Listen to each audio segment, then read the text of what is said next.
los elementos fundamentales de una iglesia verdadera. Nos encontramos en Mateo capítulo 16, del 13 al 28, y vamos a comenzar nuestro estudio hoy y terminaremos el próximo miércoles. Mateo 16, del 13 al 28. Esta noche y la próxima vez quisiera entonces que enfocáramos nuestra atención en un tema que está muy cerca del corazón de todo aquel que ha sido llamado como siervo de Dios para pastorear una iglesia o pastorear un rebaño.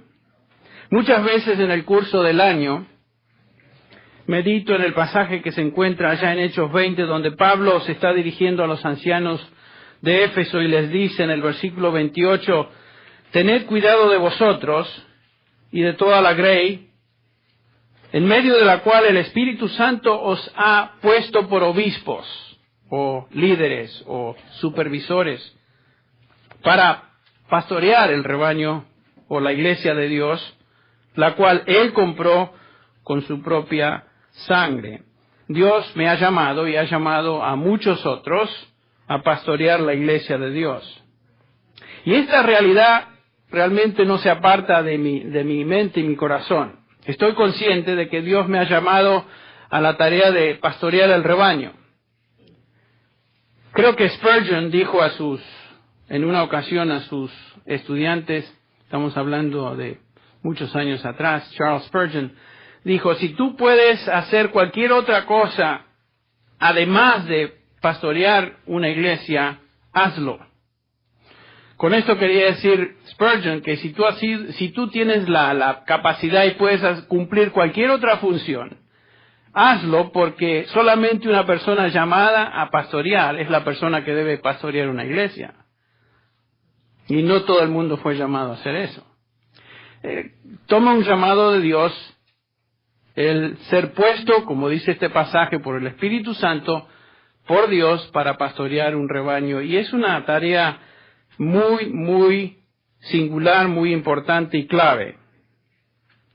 Nunca se aparta de mi corazón esa realidad. Siempre estoy pensando en la iglesia. Por supuesto, estoy pensando en la iglesia en general. Dios nos ha dado un ministerio que alcanza a miles y miles de personas a través de la radiodifusión, la iglesia de Cristo. Pero en particular pienso en esta congregación, la iglesia donde el Señor me ha colocado para servir. Una de las preguntas que a menudo la gente me hace cuando viajo es la siguiente: ¿cómo puedo encontrar una iglesia? O tal vez una común queja es, pastor, no puedo encontrar una iglesia. ¿Qué están diciendo con eso? Superficialmente este problema pudiera solucionarse de una manera fácil, pensamos. Podríamos decir que lo más obvio y fácil sería buscar un edificio que tenga por lo menos una cruz, y esa es una iglesia, ¿no es cierto? En la pequeña ciudad de Santa Clarita, donde vivimos, en las páginas amarillas, se nombra en las páginas amarillas del libro telefónico, puede usted contar 125 lugares que se llaman iglesias, solamente en Santa Clarita. Hay iglesias por todos lados. En este país hay iglesias así como hay restaurantes de todo gusto o para todo gusto y para todo sabor, ¿no es cierto? La variedad de iglesias es impresionante, particularmente aquí en los Estados Unidos. En Latinoamérica no hay tantas, pero si uno se pasea o maneja por una ciudad más o menos mediana dentro de nuestro continente, puede encontrar lugares que por lo menos tienen el rótulo que dice iglesia, ¿no es cierto? Se pueden encontrar. Entonces, ¿por qué es que para muchos cristianos les es difícil, o por lo menos ellos expresan la realidad que es muy difícil encontrar una iglesia? ¿Por qué es este un problema común? Y la respuesta es que no todo lugar que se llama iglesia es iglesia. Y los que buscan saben lo que están buscando y no lo encuentran. ¿Qué es una iglesia? ¿Cómo podemos definir bíblicamente una iglesia? ¿Qué elementos deben existir en una iglesia para que pase la definición bíblica que el Nuevo Testamento da acerca de lo que es una iglesia? Quiero que hoy entonces y la próxima vez nos detengamos en examinar exactamente lo que el Nuevo Testamento nos enseña sobre una iglesia, lo que es una iglesia bíblica, y comparar esa definición bíblica con nuestra experiencia como congregación aquí. Es importante que nosotros estemos conscientes que nos apegamos al patrón bíblico de lo que es una iglesia bíblica. Mi deseo también es ayudar a las personas que escuchen este mensaje aquí, en nuestra congregación, por medio de las cintas que la gente normalmente puede obtener y a través de la radio, a saber exactamente qué es una iglesia, a fin de que cuando la vean o se encuentren en una, puedan reconocerla. ¿A dónde vamos entonces para aprender lo que es una iglesia? ¿Con qué pasaje comenzamos? Y yo creo que un pasaje clave es el pasaje que acabo de mencionarles, Mateo 16, donde encontramos los elementos fundamentales de una iglesia verdadera. En Mateo 16, 18, encontramos por primera vez en el Nuevo Testamento la palabra iglesia en los labios del Señor Jesucristo. Este es el Señor de la iglesia que dice en el versículo 19, edificaré mi iglesia.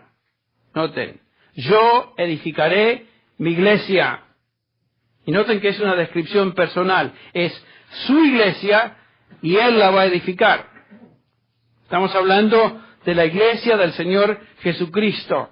Entonces es absolutamente esencial de entender, cuando hablamos de iglesia, inmediatamente estamos refiriéndonos entonces a su iglesia, la iglesia del Señor. El usar la palabra iglesia realmente no significa o no indica mucho, porque hay tantas instituciones, tantos lugares que se hacen pasar por iglesias, pero que en realidad no pasan la prueba de una iglesia verdadera.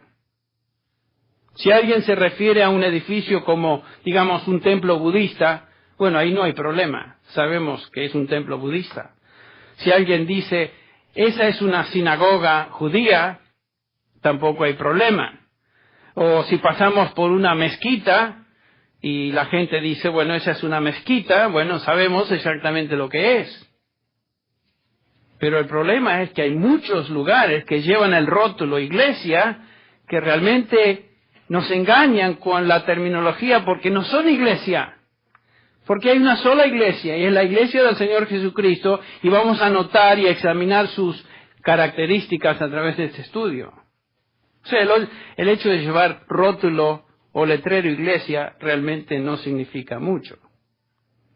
El Señor dijo, yo edificaré mi iglesia. Y el pasaje se encuentra, como ya dije, en Mateo 16, del 13 al 28. Y delinea el Señor Jesús en este pasaje, en esta definición de su iglesia, los elementos fundamentales que constituyen entonces una iglesia verdadera. Las marcas distintivas de la iglesia del Señor Jesucristo, aquí están.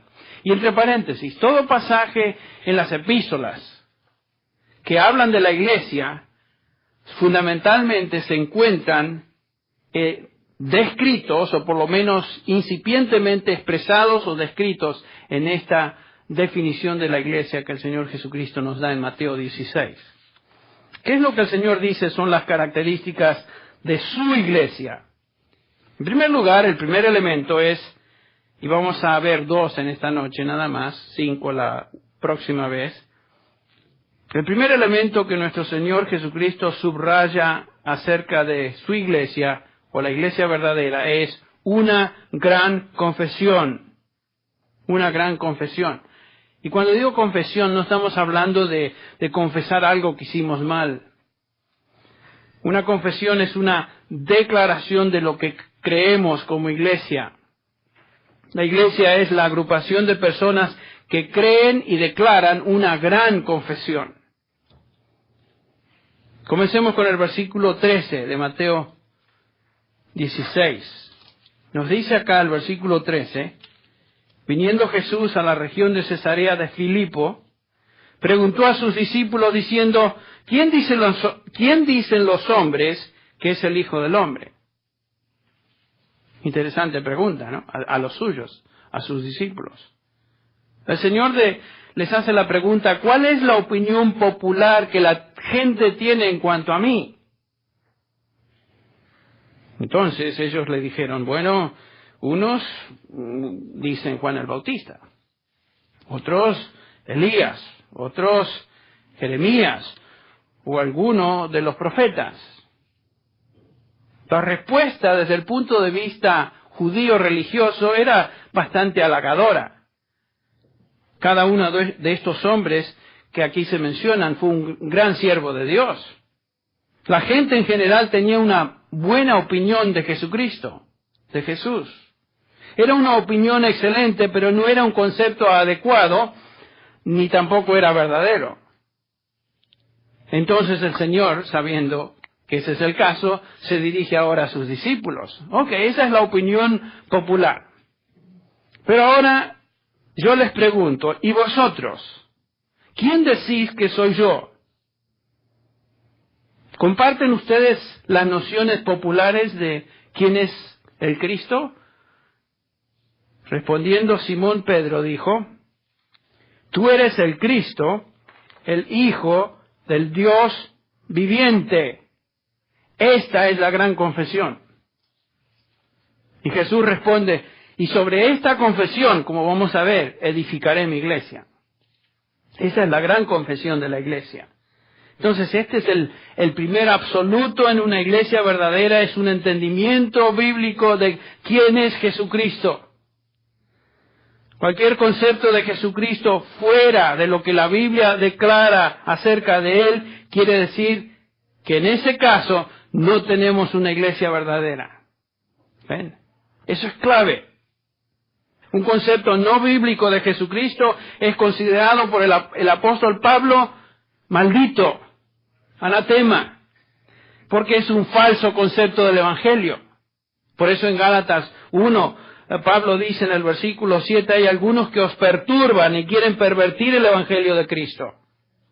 Pero si aún nosotros, dice Pablo, o un ángel del cielo os anunciara otro Evangelio, ¿ven? Otro concepto acerca de Cristo, contrario al que os hemos anunciado, sea anatema, sea maldito.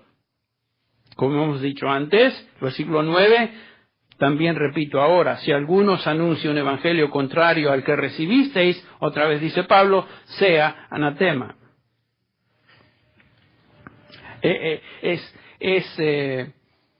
traerse la maldición de Dios sobre sí, sobre una iglesia, el tener un concepto falso del Señor Jesucristo. ¿Ven? Noten lo que dice Juan en su segunda epístola, que estaremos estudiando en breve.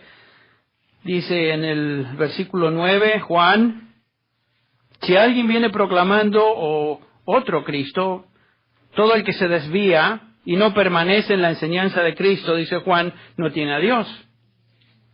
El que permanece en la enseñanza tiene tanto al Padre como al Hijo. Si alguno viene a vosotros y no trae esta enseñanza, no le recibáis en casa ni le saludéis. Pues el que le saluda participa de sus malas obras. ¿Ven? Drástico el asunto. Es algo perverso, es algo impío definir a Cristo en términos que los apóstoles no enseñaron. Aun cuando digas cosas buenas de Jesucristo, tales como, fue un gran maestro, o fue un maestro noble, fue un ejemplo de lo que nosotros debemos ser como seres humanos, o cómo debemos vivir, como los liberales enseñan. O como las sectas dicen, que Cristo fue el mejor de los hombres creados, o fue un semidios. Estos conceptos no son adecuados. Pablo diría son malditos, son anatemas. ¿Ven? Entonces Jesucristo no va a edificar su iglesia sobre una confesión falsa acerca de Él. El primer absoluto en una verdadera iglesia es su concepto bíblico de Jesucristo. El fundamento de la iglesia es su cristología. Veamos algo del contexto de este breve pasaje. En el versículo 13 vemos que Jesús vino a esta región de Cesarea de Filipo.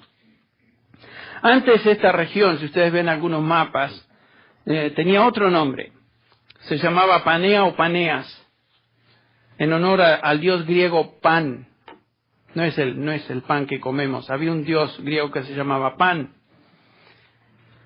Esta zona llegó a ser un centro religioso para griegos y romanos con ídolos de todo tipo y toda colección de falsos dioses. Esta zona ahora estaba poblada por judíos y también fue influenciada por el judaísmo, además de las demás religiones paganas. Y con el tiempo Paneas llegó a conocerse como Cesarea de Filipo en honor a Augusto César, uno de los emperadores. También se edificó en esta ciudad un gran templo, un enorme templo en honor a César, que por supuesto se consideraba deidad. Los emperadores, los césares romanos se consideraban dioses. Entonces Cesarea de Filipo era el lugar donde varias religiones chocaban. Estaba el judaísmo, estaban todas esta pila de religiones falsas, y era el lugar perfecto entonces para clarificar quiénes son las personas que realmente conocen a Dios. Y en ese lugar Jesucristo expresa esto. Cristo dice, en Cesarea de Filipo, en ese lugar donde tantas religiones se habían mezclado, dice, yo edificaré mi iglesia. Y mi iglesia son los que conocen a Dios. Son aquellos que declaran lo siguiente: tú eres el Cristo, el Hijo del Dios viviente. El Dios viviente no es una pila de dioses muertos, ídolos como se encontraban alrededor y que la gente adoraba aquí en Cesarea y en todo el mundo conocido en esa época. Jesús, mejor dicho, existe un solo Dios verdadero y viviente. Todos los demás dioses son ídolos inventados por el hombre. No hay otros dioses.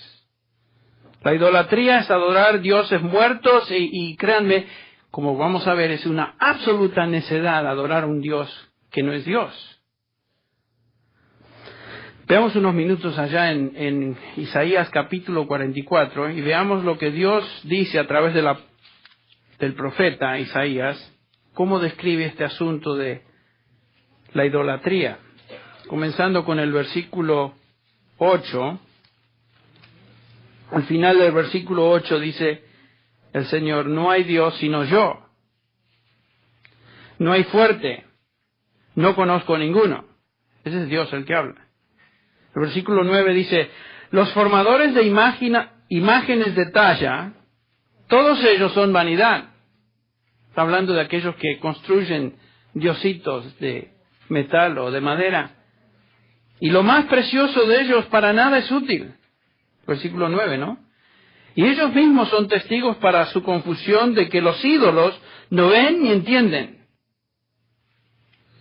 ¿Quién formó un dios o quién fundió una imagen que para nada es provecho? El herrero toma la tenaza, versículo 12, trabaja en las ascuas, le da forma con los martillos y trabaja en ello con la fuerza de su brazo y luego tiene hambre y le faltan las fuerzas, no bebe agua y se desmaya. Lo que está diciendo el profeta es que el herrero trabaja con todas sus fuerzas para crear un Dios. Se desvive para crear una imagen. ¡Qué absurdo! ¡Qué ridículo! Y después habla del carpintero. Este es el herrero. Fíjense el carpintero. El versículo 3. El carpintero tiende la regla, lo señala con almagre, lo labra con los cepillos, le da figura con el compás, lo hace en forma de varón, a semejanza de hombre hermoso para tenerlo en casa. Eso es lo que hacen con las imágenes. El carpintero trabaja con sus herramientas, al igual que el herrero, para formar este diosito de madera y ponerlo en su casa para adorarle y referirse a este pedazo de tronco más tarde, tú eres mi Dios, ante ti me postro. Dice el versículo 14, continúa Isaías, corta cedros, toma ciprés y encina, que crecen entre los árboles del bosque, planta pino, que se críe con la lluvia, de él se sirve luego el hombre para quemar, y toma de ellos para calentarse, enciende también el horno y cuece panes, hace además un dios con minúscula y lo adora. Fabrica un ídolo y se arrodilla ante él. ¡Qué estupidez! ¡Qué estupidez! parte del leño quema en el fuego, con parte de él come carne, prepara un asado y se sacia. Después se calienta y dice, oh, me he calentado, he visto el fuego. Todo esto es producto de la madera, ¿eh? Y hace del sobrante un dios. Con el pedazo de tronco que le sobra, hace un dios, un ídolo suyo, y se postra ante él, le adora y le ruega diciendo, líbrame, porque mi Dios eres tú. Esa es la madre de las tonteras, ¿no es cierto? De las necedades. Y dice el versículo 18, no saben ni entienden, porque cerrados están sus ojos para no ver y su corazón para no entender. ¡Qué absoluta ridiculez es crear un Dios y postrarse ante Él! Por supuesto, esta es una sátira basada en la realidad que describe el colmo, y yo diría el colmo de la estupidez humana, en adorar ídolos creados por ellos mismos. Y algunos de ustedes antes adoraban fetiches. Tenían sus idolitos, sus sonceritas ahí, hechas de madera o hechas de cerámica o hechas de lo que sea, pero eran figuras creadas por el hombre. No era cierto, hasta le prendían velitas y le oraban. Dios se ríe de eso, ¿sabe usted? Y ahí Dios nos describe en Isaías lo que Él piensa acerca de tal cosa. En contraste a esto, Mateo 16 nos enseña que la iglesia del Señor está edificada sobre el verdadero Dios viviente manifestado en su Hijo, el Señor Jesucristo. Hay un solo Dios, y ese Dios es viviente. Todo lo demás son mentiras. Pedro entendió esto entonces cuando dijo, entonces el Señor hace la pregunta, ¿quién decís vosotros que soy yo? Dice Pedro, tú eres el Cristo, el ungido de Dios, el Mesías prometido, el Redentor, el Hijo del Dios viviente. Todo eso estaba incorporado en su respuesta. Esta frase quiere decir de la misma esencia y naturaleza de Dios, el Hijo del Dios viviente. ¿Y saben qué?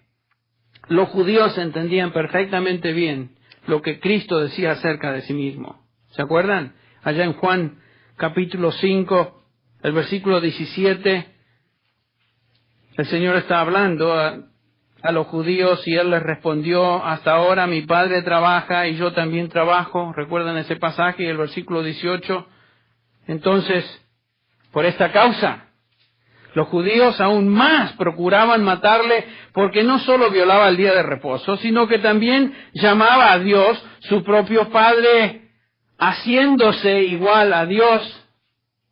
Tú eres el Cristo, el Hijo del Dios viviente. Con eso Pedro estaba diciendo, tú eres Dios, igual a Dios Padre. Jesús era Dios hecho carne. Entonces esta es la gran confesión de la iglesia sobre la cual el Señor la está edificando, y nosotros también decimos como con Pedro, tú eres el Cristo, el Hijo del Dios viviente. Nosotros somos como los que Pablo describe ya en Filipenses 3:3, somos la circuncisión, los que en espíritu servimos a Dios y nos gloriamos en Cristo Jesús, no teniendo confianza en la carne. Entonces, ¿qué es la iglesia? La iglesia no es un grupo de personas que se reúnen para escuchar un discurso motivador. Algunos a veces vienen y me hablan y me dicen que fueron muy animados por mi plática. Me alegro, pero el propósito realmente no es que ustedes se sientan animados por una plática, el propósito es que ustedes conozcan mejor a Dios a través de su palabra. Entonces la iglesia no es un grupo que se reúne para escuchar simplemente una plática que le haga bien. La iglesia no es un grupo de individuos que se reúnen para buscar apoyo y ayuda a sus adicciones, como por ejemplo son los alcohólicos anónimos. Ese no es el propósito de la iglesia. La iglesia no es una colección de hombres y mujeres que quieren sentirse bien espiritualmente hablando. La iglesia no es la asamblea de personas que practican una serie de ritos y actividades que les hacen sentir bien. La iglesia no es una colección de personas que tiene actitudes sentimentales para con Jesús. sin una definición clara y precisa de quién es Jesús. La iglesia es la asamblea de los que de corazón confiesan que el Dios viviente se ha manifestado en su Hijo Jesucristo. Esa es la iglesia. Somos los que creemos en Cristo Jesús y le confesamos como nuestro Señor y nuestro Salvador, por medio de quien tenemos vida eterna. Si nosotros no confesamos eso, si una asamblea de personas no confiesa eso, ¿saben qué? Esa asamblea no es una iglesia, puede ser cualquier cosa menos una iglesia del Señor Jesucristo. Somos nosotros aquellos que seguimos el propósito que menciona Juan en su Evangelio, cuando dice al final del Evangelio, el capítulo 20, versículo 31, pero estas cosas se han escrito para que creáis que Jesús es el Cristo, el Hijo de Dios, y para que al creer tengáis vida eterna en su nombre. Entonces, la iglesia es el grupo de los redimidos de Dios, quienes confiesan que Jesús es Dios, Él es el Señor, Él es el Salvador, Él es el Redentor. Esa es la iglesia de Jesucristo. Una gran confesión. Ustedes recuerdan allá en Mateo, capítulo primera de Timoteo, mejor dicho, capítulo 3, comenzando con el versículo 15, donde Pablo dice, pero en caso que me tarde, te escribo para que sepas cómo debe conducirse uno en la casa de Dios, que es la iglesia del Dios vivo, columna y sostén de la verdad. La iglesia está fundamentada en la verdad. Y en el versículo 16 ahora Pablo describe ese fundamento. 1 Timoteo 3:16. E indiscutiblemente grande es el misterio de la piedad. Noten todo lo que ahí dice. Entre paréntesis, este era un himno de la primera iglesia. Y sabemos que era un himno porque rima en toda su descripción. Y por lo tanto era un himno que la iglesia usaba para alabar al Señor. Dice, Él fue manifestado en carne, vindicado en el Espíritu, contemplado por ángeles, proclamado entre las naciones, creído en el mundo, recibido arriba en gloria. Esta es la confesión sobre la cual la iglesia se fundamenta. Esta confesión que aquí tenemos. Acuérdense que Timoteo estaba en la ciudad de Éfeso, estaba como pastor allá en Éfeso, y los efesios tenían un gran templo a la diosa Diana. Y una de sus expresiones era, notamos en Hechos, grande es Diana de los efesios, decían ellos. Y los romanos decían, grande es el César. Los cristianos, dice Pablo, decimos lo siguiente, grande es el misterio de la piedad. Esta es nuestra común confesión. Homologúmenos. Esto es lo que nosotros decimos. Decimos lo mismo. No hay desacuerdo en esta confesión. La iglesia de Cristo, la verdadera iglesia en todo lugar del mundo confiesa lo mismo. Por eso, viajemos donde viajemos, siempre nos vamos a encontrar con hermanos en Cristo que confiesan estas verdades. Sí, habrá diferencias entre una denominación y otra, algunas son técnicas, otras son organizacionales, otras son en algunos puntos doctrinales distintos, pero en cuanto a lo fundamental, todo cristiano, toda iglesia cristiana va a confesar, va a tener la misma confesión acerca del Señor Jesucristo, no van a variar. Esta es nuestra confesión común. Grande es el misterio de la piedad. ¿Qué es este misterio? Que Jesucristo fue manifestado en carne. Todo cristiano cree en eso. Nacido de una virgen, manifestado en carne. Dios con nosotros, Emmanuel. Que Él fue justo, sin pecado. Que Él fue observado por ángeles, ustedes recuerdan, en su nacimiento, en su tentación y en su resurrección. Que Él fue llevado a la gloria. Hoy Cristo está a la diestra del Padre glorificado. Que Él fue y es proclamado y creído en el mundo.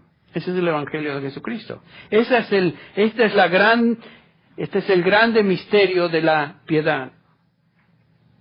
Este es el misterio revelado, que Dios se hizo hombre, nació de una virgen, vivió sin pecado, fue servido por los ángeles, murió en la cruz como sustituto del pecador, resucitó de los muertos, fue glorificado después de habernos redimido de nuestros pecados y hoy se encuentra a la diestra del Padre intercediendo por cada uno de aquellos que son de Él.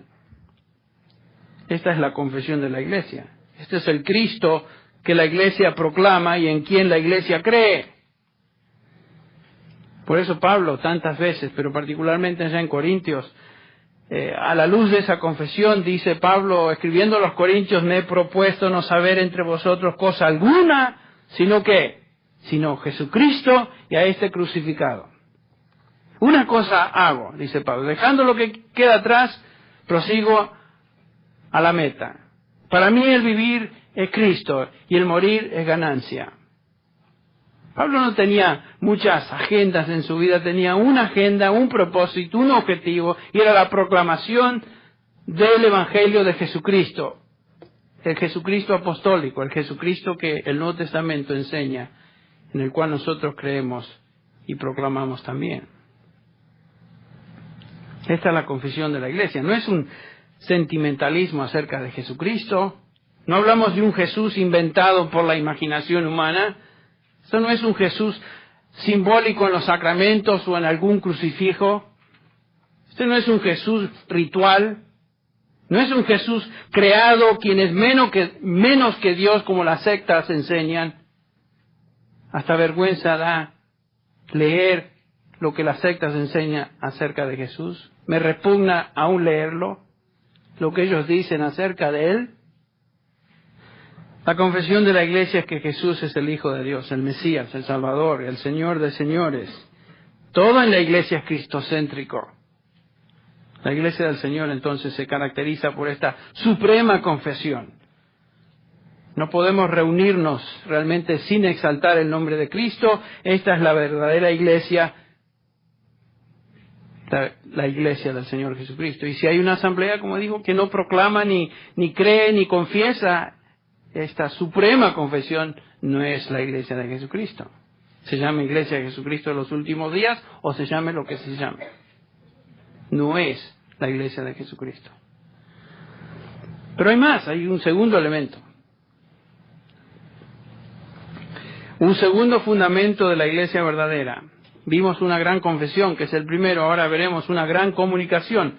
¿Qué quiero decir con esto? Bueno, regresemos a Mateo 16. Después de la gran confesión de Pedro, el Señor se dirige a Pedro, y le dice, bienaventurado eres, Simón, hijo de Jonás, porque no te lo reveló carne ni sangre, sino mi Padre que está en los cielos. Pedro le dice, Jesús, tú eres bienaventurado, Pedro, porque me confesaste verdaderamente y tú expresaste la confesión fundamental de mi iglesia, la que yo voy a edificar. Pero ¿cómo llegaste a tal conclusión, Pedro? ¿Escuchaste eso de algún profeta del Antiguo Testamento? ¿Tal vez lo escuchaste de algún discípulo fiel? No. Pedro, tú eres bienaventurado y llegaste a esta verdad sin ninguna ayuda humana, ni siquiera vino de ti. No te lo reveló carne ni sangre, sino, dice, mi Padre que está en los cielos. La verdad de Jesucristo es el resultado de revelación divina. Esto es comunicado del cielo. No se encuentra en ninguna fuente humana. Por eso 1 Corintios 1:21 dice, porque ya que en la sabiduría de Dios el mundo no conoció a Dios. ¿Ven? El hombre por sí mismo y por medio de su sabiduría jamás va a llegar a conocer a Dios. Conocer a Dios no es el resultado del ingenio humano, no es el resultado de la sapiencia humana, no es el resultado de muchos estudios. El conocer a Dios por medio de su Hijo Jesucristo es el resultado de la revelación de Dios. No hay otra manera de conocer a Dios. No existe sabiduría humana suficiente o creatividad o ingenio humano que pueda llevar a alguien a esa gran confesión que Pedro hizo. Pedro, mi Padre que está en los cielos te reveló esa verdad acerca de mí. Es lo que dice el Señor. Y la única manera de conocer la verdad de Dios en la salvación es por medio de la revelación de Dios en su palabra. Jesús dijo a los judíos, escudriñad las Escrituras, porque ellas, ¿qué? ¿Hablan de quién? De mí. Bien. A los discípulos en el camino de Emaús, después de su resurrección, ¿ustedes recuerdan estos discípulos que iban todos tristes y confusos porque qué había pasado en Jerusalén? Jesucristo había sido crucificado, y el Señor se acerca a ellos, camina con ellos, no lo reconocen. Y nos dice el versículo 27 de Lucas 24 que Jesús, comenzando por Moisés y continuando con todos los profetas, les explicó lo referente a Él en todas las Escrituras. Todas las Escrituras hablan de Jesucristo. Primera de Pedro 1:23 dice, pues habéis nacido de nuevo, no de una simiente corruptible, sino de una que es incorruptible, es decir, mediante la palabra de Dios que vive y permanece. Hemos nacido por medio de revelación de Dios. Somos nacidos de nuevo mediante la palabra de Dios. A veces la gente nos acusa de ser nosotros pura enseñanza bíblica. Enseñanza bíblica. ¿Por qué? Yo me acuerdo que había una persona, ¿por qué usted no predica los domingos a la mañana tiene que ser evangelista? Tiene que ser evangelismo. Está acostumbrada a esa tradición. Y todo evangelismo, y tiene que ser un mensaje. ¿Saben qué? Cuando uno predica la palabra de Dios, está predicando la palabra donde Cristo se encuentra a través de toda la palabra. La palabra de Dios se enfoca en el Señor Jesucristo. Todo lo que aquí enseñamos y decimos realmente apunta ¿a quién? A Jesucristo. ¿Y cómo es que nos convertimos? Dice Pedro, por medio de la palabra de Dios que vive y permanece. Toda la palabra de Dios. Nacimos en esta simiente incorruptible por medio de la palabra de Dios. Somos nacidos de nuevo por medio de la palabra, somos santificados por medio de la palabra o mediante la palabra. Jesús dijo, santifícalos, Padre, en tu verdad, y después agrega, tu palabra es verdad. La única manera de ser santificado en nuestra vida es por medio de la palabra. Crecemos en Cristo por medio de la palabra de verdad. 1 Pedro 2:2, desead como niños recién nacidos la leche pura de la palabra para que por ella crezcáis para salvación. Entonces, la gran comunicación, la gran revelación ya fue hecha.